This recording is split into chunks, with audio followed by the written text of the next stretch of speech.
What's going on, everyone? This is Dom, and today we're taking a look at the iPad Pro. And on the surface, it may look like a giant Netflix machine, but, well, it kind of is. Anyway, the biggest thing with this iPad is that it's the biggest iPad ever, without a doubt. This packs a 12.9-inch display and obviously has a much larger footprint when compared to the iPad Air 2.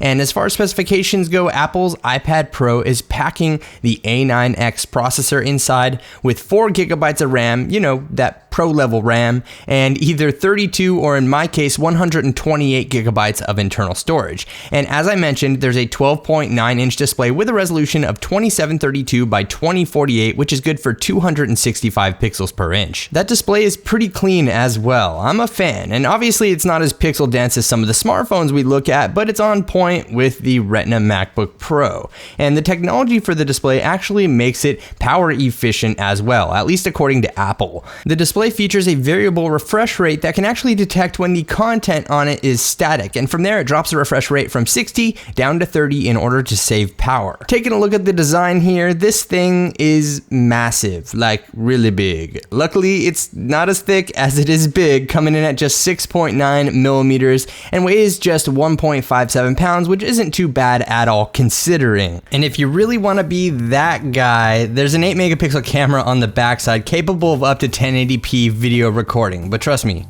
you don't want to be that guy.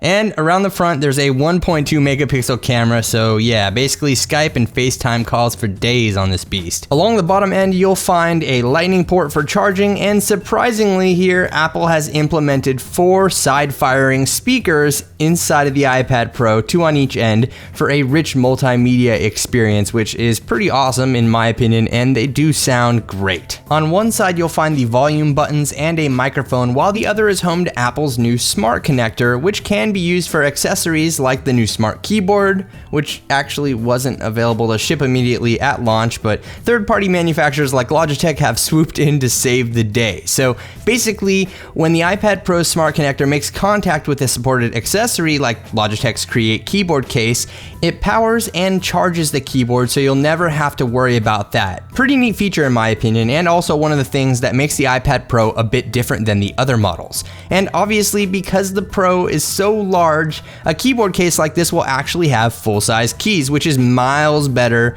than typing on something cramped in a smaller form factor. Apple also makes the iPad Pro useful for a wide variety of other types of people with Apple Pencil, and I'd love to share my experience about this with you, but unfortunately this too was not available to ship at launch, so be sure to hit that thumbs up button if you'd like to see a dedicated Apple Pencil video. I think the iPad Pro is a nice idea overall, but the main issue here, at least for me, is that it runs iOS instead of something that may be a bit more useful to professionals like, you know, maybe OS 10. The truth is that even Microsoft's Surface may appeal to anyone looking to get more out of productivity than iOS has to offer, but that doesn't make this a bad product. Having laptop-like screen real estate in a tablet form factor is definitely a nice thing, especially when paired with a full-size keyboard. Drop in the rich multitasking found in iOS 9, and you've got something that can definitely appeal to a lot of people out there. And you know what? Sometimes folks just don't want to deal with a desktop operating system.